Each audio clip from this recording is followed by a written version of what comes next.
ನಾಳೆ ಸರ್ಕಾರಕ್ಕೆ ಜಾತಿ ಗಣತಿ ವರದಿಯನ್ನ ಸಲ್ಲಿಸ್ತೀವಿ. ಜಾತಿ ಗಣತಿ ವರದಿ ಸಲ್ಲಿಕೆಗೆ ಕೊನೆಯ ದಿನವಾಗಿದೆ. ಸಿಎಂ ಸಿದ್ದರಾಮಯ್ಯಗೆ ವರದಿ ಸಲ್ಲಿಸಲಾಗುತ್ತೆ. ಹಿಂದುಳಿದ ವರ್ಗಗಳ ಆಯೋಗದ ಅಧ್ಯಕ್ಷ ಜಯಪ್ರಕಾಶ್ ಹೆಗ್ಡೆ ಒಂದು ಹೇಳಿಕೆಯನ್ನ ಕೊಟ್ಟಿದ್ದಾರೆ.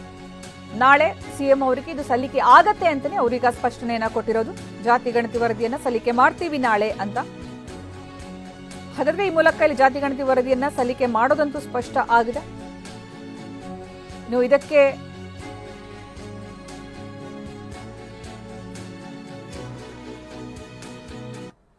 ಈ ಬಗ್ಗೆ ನಮ್ಮ ಪ್ರತಿನಿಧಿ ಅನಿಲ್ ಹಿಂದುಳಿದ ವರ್ಗಗಳ ಆಯೋಗದ ಅಧ್ಯಕ್ಷ ಜಯಪ್ರಕಾಶ್ ಹೆಗ್ಡೆ ಜೊತೆಗೆ ಮಾತುಕತೆ ನಡೆಸಿದ್ದಾರೆ. ಏನು ಹೇಳಿದ್ದಾರೆ ಕೇಳೋಣ ಬನ್ನಿ.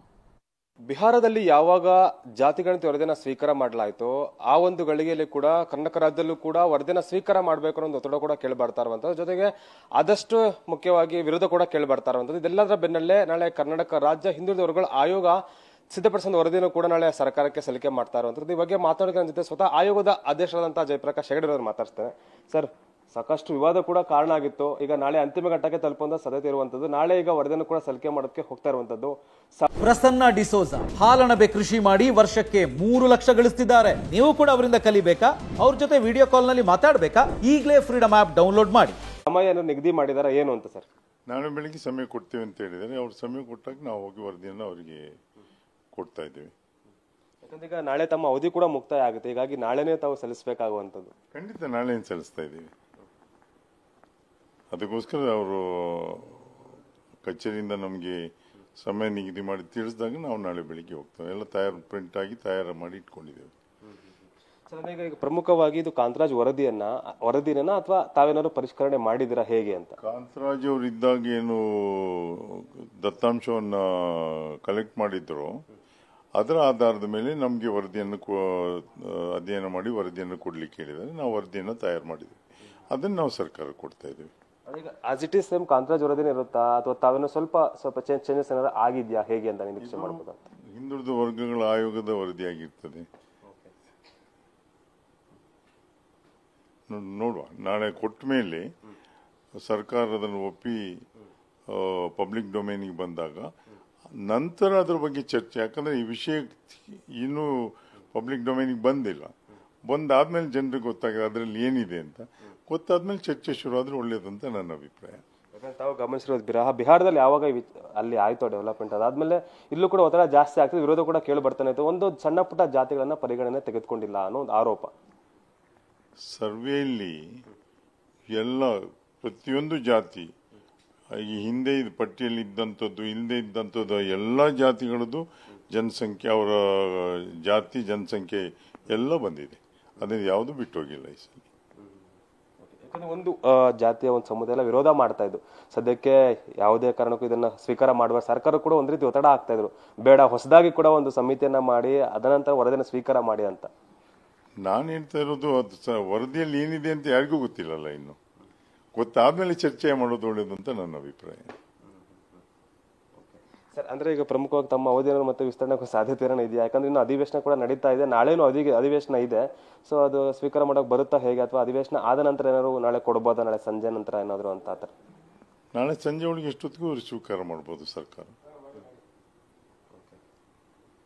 ಒತ್ತಡ ಏನಾದ್ರು ಏನೂ ಇಲ್ಲ. ಒತ್ತಡ ಯಾವ ರೀತಿಯಲ್ಲೂ ಒತ್ತಡ ಇಲ್ಲ. ನಾವು ತಯಾರು ಮಾಡಿಟ್ಟಿದ್ದೀವಿ, ಅದನ್ನು ಕೊಡೋದೊಂದೇ ಬಾಕಿ ಅಷ್ಟೇ. ಸರ್, ಈಗ ಸಾಮಾನ್ಯವಾಗಿ ತಾವು ವರದಿಯನ್ನು ಸಲ್ಲಿಕೆ ಮಾಡ್ತೀರಾ, ತದನಂತರ ಸರ್ಕಾರ ಅದನ್ನ ಅಕ್ಸೆಪ್ಟ್ ಮಾಡ್ಕೊಂಡು ಏನು ಪ್ರೊಸೀಜರ್ ಇರುತ್ತೆ ಅಂತ ಕ್ಯಾಬಿನೆಟ್ ನಲ್ಲಿ ಚರ್ಚೆ ಮಾಡ್ತಾರೆ. ಆಮೇಲೆ ಅವ್ರು ತೀರ್ಮಾನ ತಗೊಳ್ತಾರೆ. ಅದು ಸರ್ಕಾರಕ್ಕೆ ಬಿಟ್ಟದ್ದು, ನಮ್ಗೆಲ್ಲ. ಒಂದ್ ವೇಳೆ ಏನಾದ್ರು ಅದನ್ನ ಮತ್ತೆ ಸರಿಪಡಿಸಬೇಕು, ಚೇಂಜಸ್ ಮಾಡಬೇಕು ಅಂತಂದ್ರೆ ಮತ್ತೆ ಎಲ್ಲ ಹೇಗೆ ಪ್ರೊಸೀಜರ್ ಅಂತಿರ್ಬೋದು ಸರ್? ಸ್ವಲ್ಪ ನಮಗೆ ಪುನಃ ವಾಪಸ್ ಕಮಿಷನ್ಗೆ ಬರೋದಿಲ್ಲ ಅದು. ಯಾಕಂದ್ರೆ ನಾವು ಇಲ್ಲಿ ಇರೋದಿಲ್ಲಲ್ಲ ನಾಳೆ ಮೇಲೆ. ಮುಂದೆ ಸರ್ಕಾರ ತೀರ್ಮಾನ ತಗೊಳ್ತದೆ ಯಾವುದಿದ್ರು. ತಮ್ಮ ಕೈಯಿಂದ ಎಲ್ಲ ಸಿದ್ಧತೆ ಮಾಡ್ಕೊಂಡಿದ್ದೀರಾ? ನಮ್ಮ ಕೈಲಾದ ಎಲ್ಲ ಸಿದ್ಧತೆ ಮಾಡ್ಕೊಂಡಿದ್ದೀವಿ. Thank you sir. ರೈಟ್. ಇಷ್ಟು ಕೂಡ ಕರ್ನಾಟಕ ರಾಜ್ಯ ಹಿಂದುಳಿದ ವರ್ಗಗಳ ಆಯೋಗದ ಆದೇಶದಾದಂತಹ ಈ ಬಗ್ಗೆ ಹೆಚ್ಚಿನ ಮಾಹಿತಿ ನೀಡೋದಕ್ಕೆ ನಮ್ಮ ಪ್ರತಿನಿಧಿ ಅನಿಲ್ ಈಗ ನಮ್ಮ ಜೊತೆಗೆ ನೇರ ಸಂಪರ್ಕದಲ್ಲಿದ್ದಾರೆ. ಅನಿಲ್, ನೀವು ಮಾತಾಡ್ತಾ ಇರೋದನ್ನ ಗಮನಿಸಿದ್ವಿ, ಆಯೋಗದ ಅಧ್ಯಕ್ಷರ ಜೊತೆಗೆ ಮಾತುಕತೆ ನಡೆಸಿದ್ವಿ. ಮುಂದೆ ಏನಾಗುತ್ತೆ, ಮುಂದಿನ ಸ್ಟೆಪ್ ಏನಿರಬಹುದು ಸರ್ಕಾರದ ಅನ್ನುವಂಥದ್ದು ತೀವ್ರ ಕುತೂಹಲಕ್ಕೂ ಕೂಡ ಕಾರಣ ಆಗುತ್ತೆ. ಜೊತೆಗೆ ಇಲ್ಲಿ ಸರ್ಕಾರ ಎಲ್ಲಾ ಸಮುದಾಯಗಳನ್ನ ವಿಶ್ವಾಸಕ್ಕೆ ತೆಗೆದುಕೊಂಡು ಯಾವುದೇ ಕ್ರಮವನ್ನ ಕೈಗೊಂಡ್ರೂ ಕೂಡ ಒಂದಲ್ಲ ಒಂದು ಸಮುದಾಯ ಬೇಜಾರು ಮಾಡಿಕೊಳ್ಳುವಂತಹ ಪರಿಸ್ಥಿತಿ ಎದುರಾಗಬಹುದೇನೋ. ಸೊ ಯಾವ ರೀತಿ ಸರ್ಕಾರದ ಮುಂದೆ ಸವಾಲಿದೆ ಮತ್ತೆ ಯಾವ ರೀತಿ ನಿಭಾಯಿಸಬೇಕಾಗಿದೆ ಸರ್ಕಾರ ಇದನ್ನ ಮುಂದಿನ ಹಂತದಲ್ಲಿ? ಖಂಡಿತವಾಗ್ಲೂ ಸುಕನ್ಯಾ, ಬಿಹಾರ ರಾಜ್ಯದಲ್ಲಿ ಯಾವಾಗ ಜಾತಿಗಣತಿ ವರದಿಯನ್ನು ಸ್ವೀಕಾರ ಮಾಡಲಾಯಿತು ಆಗ್ಲಿಂದಲೂ ಕೂಡ ರಾಜ್ಯದಲ್ಲಿ ಜಾತಿಗಣತಿ ವರದಿಯನ್ನು ಸ್ವೀಕಾರ ಮಾಡಬೇಕು ಅನ್ನೋ ಒಂದು ಒತ್ತಡ ಕೂಡ ಸರ್ಕಾರದ ಮೇಲೆ ಹಲವಾರು ಒಂದು ಸಮುದಾಯಗಳು ಹೇರ್ತಾ ಬರ್ತಾ ಇದ್ವು. ಅದೇ ಅಷ್ಟೇ ಒಂದು ವಿರೋಧ ಕೂಡ ಕೇಳಿ ಬರ್ತಾ ಇತ್ತು. ಅಂದ್ರೆ ಈಗ ಕಾಂತರಾಜ್ ವರದಿಯನ್ನ ಅಂದ್ರೆ ಈಗ ವಿಪಕ್ಷಗಳು ಸೇರಿದಂತೆ ಕೆಲ ಸಮುದಾಯಗಳು ವಿರೋಧ ಕೂಡ ಮಾಡ್ಬರ್ತಾ ಇತ್ತು. ಅಂದ್ರೆ ಈಗ ಸಣ್ಣ ಪುಟ್ಟ ಜಾತಿಯನ್ನ ಕಡೆಗಣಿಸಲಾಗಿದೆ, ಮತ್ತೊಂದು ಸತಿ ಅದನ್ನ ಸಮಿತಿಯನ್ನು ರಚನೆ ಮಾಡಿ ವರದಿಯನ್ನ ಮತ್ತೊಂದು ಸತಿ ಪುನಃ ಪರಿಶೀಲನೆ ಮಾಡಬೇಕು ಅನ್ನೋ ಒಂದು ವಿಚಾರಗಳು ಕೂಡ ಕೇಳಿ ಬರ್ತದೆ. ಸದ್ಯಕ್ಕೆ ಈಗ ಇದೆಲ್ಲದರ ಬೆನ್ನಲ್ಲೇ ನಾಳೆ ಕರ್ನಾಟಕ ರಾಜ್ಯ ಹಿಂದುಳಿದ ವರ್ಗಗಳ ಆಯೋಗ ಸರ್ಕಾರಕ್ಕೆ ಒಂದು ಜಾತಿಗಣತಿ ವರದಿಯನ್ನು ಕೂಡ ಸಲ್ಲಿಕೆ ಮಾಡ್ತಾ ಇರುವಂತದ್ದು ತೀವ್ರ ಕುತೂಹಲ ಕೂಡ ಕೆಳಿಸಿರುವಂತದ್ದು ವರದಿಯಲ್ಲಿ ಏನಿದೆ ಅನ್ನೋ ವಿಚಾರಕ್ಕೆ ಸಂಬಂಧಪಟ್ಟಂತೆ. ಅದರ ಜೊತೆಗೆ ಈಗ ನಾಳೆ ಒಂದು ಸಿಎಂಗೆ ಕೂಡ ಒಂದು ವರದಿಯನ್ನು ಕೂಡ ಸಲ್ಲಿಕೆ ಮಾಡ್ತಾರೆ. ಆದ್ರೆ ಸಮಯ ಇನ್ನೂ ನಿಗದಿ ಆಗಿಲ್ಲ, ನಾಳೆ ಬೆಳಗ್ಗೆ ಅಥವಾ ಸಂಜೆ ಅನ್ನೋದನ್ನ ಕೂಡ ಈಗ ಸಿಎಂ ಕಚೇರಿಯಿಂದಲೇ ಅಧಿಕೃತವಾಗಿ ಆಯೋಗಕ್ಕೆ ಒಂದು ಮಾಹಿತಿಯನ್ನು ಕೂಡ ನೀಡುವಂತದ್ದು. ಅಂದ್ರೆ ಈಗ ಒಂದು ಲಿಂಗಾಯತ ಸಮುದಾಯ ಆಗಿರಬಹುದು, ಅದರ ಜೊತೆಗೆ ಈಗ ಒಕ್ಕಲಿಗ ಸಮುದಾಯ ಸೇರಿದಂತೆ ಹಲವಾರು ಸಮುದಾಯಗಳ ಒಂದು ಪ್ರಮುಖವಾದಂತಹ ನಾಯಕರ ವಿರೋಧ ಕೂಡ ಮಾಡ್ತಾ ಇರುವಂತದ್ದು. ಇದು ಸದ್ಯಕ್ಕೆ ಸರ್ಕಾರಕ್ಕೆ ತಲೆನೋವು ಕೂಡ ಆಗಿರುವಂತದ್ದು. ಸದ್ಯಕ್ಕೆ ಈಗ ಲೋಕಸಭಾ ಚುನಾವಣೆ ಕೂಡ ಬರ್ತಾ ಇದೆ. ಈ ಒಂದು ಸಂದರ್ಭದಲ್ಲಿ ಅದನ್ನ ಸ್ವೀಕರಿಸಿ ವರದಿಯಲ್ಲಿ ಏನಿದೆ ಅನ್ನೋದನ್ನು ಕೂಡ ಈಗ ಸರ್ಕಾರ ಪರಿಗಣಿಸಬೇಕಾಗುತ್ತೆ. ಒಂದು ವೇಳೆ ಸಣ್ಣ ಪುಟ್ಟ ಬದಲಾವಣೆಗಳಿದ್ರೆ ಅದನ್ನ ಕ್ಯಾಬಿನೆಟ್ ನ ಮುಂದೆ ಇಟ್ಟು ಚರ್ಚೆಯನ್ನು ಕೂಡ ಮಾಡಬೇಕಾಗುತ್ತೆ.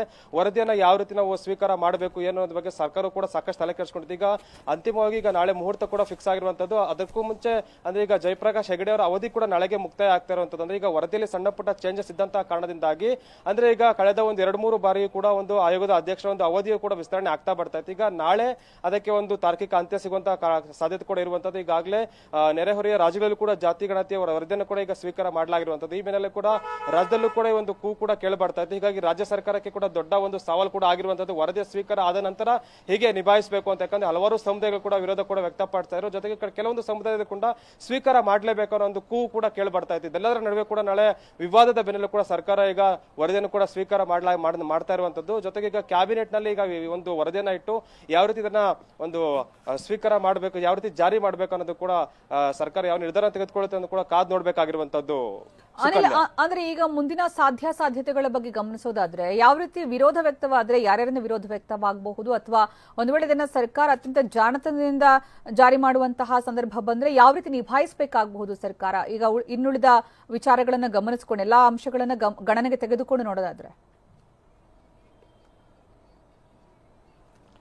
ಎಸ್ ಸುಕನ್ಯಾ, ಅಂದ್ರೆ ಈಗಾಗಲೇ ಆರಂಭದಲ್ಲೂ ಕೂಡ ಅಂದ್ರೆ ಈಗ ಯಾವಾಗ ವರದಿಯನ್ನ ಸ್ವೀಕಾರ ಮಾಡಬೇಕು ಅನ್ನೋ ಕೂಗು ಕೇಳಿ ಬರ್ತಾ ಇತ್ತು. ಆಗ್ಲಿಂದಲೂ ಕೂಡ ಈಗ ಒಕ್ಕಲಿಗ ಸಮುದಾಯ ಸೇರಿದಂತೆ ಲಿಂಗಾಯತ ಸಮುದಾಯದಿಂದಲೂ ಕೂಡ ವಿರೋಧ ಕೇಳಿ ಬರ್ತಾ ಇತ್ತು. ಅದರ ಜೊತೆಗೆ ಈಗ ಒಂದಷ್ಟು ಶೋಷಿತ ವರ್ಗಗಳಿಂದಲೂ ಕೂಡ ಒಂದು ದೊಡ್ಡ ಮಟ್ಟದ ಸಮಾವೇಶ ಕೂಡ ಆಯಿತು. ಅಂದ್ರೆ ವರದಿಯನ್ನ ಸ್ವೀಕಾರ ಮಾಡಲೇಬೇಕು ಅಂತ, ಯಾಕಂದ್ರೆ ಸರ್ಕಾರ ಕೋಟ್ಯಾಂತರ ರೂಪಾಯಿನ ವೆಚ್ಚ ಮಾಡಿದೆ. ಅಂದ್ರೆ ಯಾಕಂದ್ರೆ ಫಸ್ಟ್ ವರದಿ ಸರ್ಕಾರಕ್ಕೆ ಸಲ್ಲಿಕೆ ಆಗಲಿ, ವರದಿಯಲ್ಲಿ ಏನಿದೆ ಅಂತ ನೋಡಿದ ತದನಂತರ ವಿರೋಧ ಮಾಡೋದು ಅಥವಾ ಸ್ವೀಕಾರ ಮಾಡೋದು ಅನ್ನೋದು ಸಖತ್ ಚರ್ಚೆ ಆಗ್ತಾ ಇತ್ತು. ಹೀಗಾಗಿ ಸರ್ಕಾರ ಸದ್ಯಕ್ಕೆ ವರದಿಯನ್ನ ಸ್ವೀಕಾರ ಮಾಡುತ್ತೆ. ಸ್ವೀಕಾರ ಮಾಡಿ ವರದಿಯಲ್ಲಿ ಏನಿದೆ ಅಂತ ತಜ್ಞರಿಂದಲೂ ಕೂಡ ಒಂದಷ್ಟು ಮಾಹಿತಿ ಕೂಡ ಕ್ರೋಢೀಕರಣ ಮಾಡುವಂತಹ ಸಾಧ್ಯತೆ ಇರುವಂತದ್ದು. ಸದ್ಯಕ್ಕೆ ಈಗ ಎಲ್ಲ ವರದಿಯನ್ನ ಸ್ವೀಕಾರ ಮಾಡ್ಕೊಂಡು ವರದಿಯಲ್ಲಿ ಏನಿದೆ ಅಂಶಗಳು ಮತ್ತೆ ಈಗ ಒಂದು ಆರೋಪ ಕೂಡ ಕೇಳಬಾಡ್ತಾ ಇರುವಂತಹ ವಿಪಕ್ಷಗಳು ಸೇರಿದಂತೆ ಕೆಲವೊಂದು ಸಮುದಾಯಗಳಿಗೆ ಕೂಡ ಒಂದು ಆರೋಪ ಕೇಳಬಾಡ್ತಾ ಇರೋದು ಸಣ್ಣ ಪುಟ್ಟ ಜಾತಿ ಅನ್ನೋದಲ್ಲಿ ಪರಿಗಣಿಸಿಲ್ಲ ಅಂತ, ಮೂಲ ಪ್ರತಿ ಕೂಡ ಕಳುವಾಗಿರುವಂತದ್ದು ಅಂತ. ಅಂದ್ರೆ ಈಗ ಪ್ರಮುಖವಾಗಿ ಕಾಂತರಾಜ್ ವರದಿಯನ್ನ ಈಗ ಯಥಾವತ್ತಾಗಿ ಈಗ ಸರ್ಕಾರಕ್ಕೆ ನೀಡಿದ್ದಾರಾ ಅಥವಾ ಸಣ್ಣ ಪುಟ್ಟ ಏನಾದ್ರು ಬದಲಾವಣೆ ಮಾಡಿದಾರಾ, ಈ ಎಲ್ಲಾ ಒಂದು ಅಂಶಗಳನ್ನು ಕೂಡ ಸರ್ಕಾರ ಈಗ ಖುದ್ದಾಗಿ ಒಂದು ಪರಿಶೀಲನೆ ನಡೆಸುತ್ತೆ. ಪರಿಶೀಲನೆ ತದನಂತರ ಅಷ್ಟೇನೆ ಈಗ ಈ ಒಂದು ವಿವಾದಕ್ಕೂ ಕೂಡ ಒಂದು ತಾರ್ಕಿಕ ಅಂತ್ಯ ಸಿಗುವಂತಹ ಸಾಧ್ಯತೆ ಕೂಡ ಇರುವಂತದ್ದು. ಸುಕನ್ಯಾ, ಧನ್ಯವಾದ ಅನಿಲ್.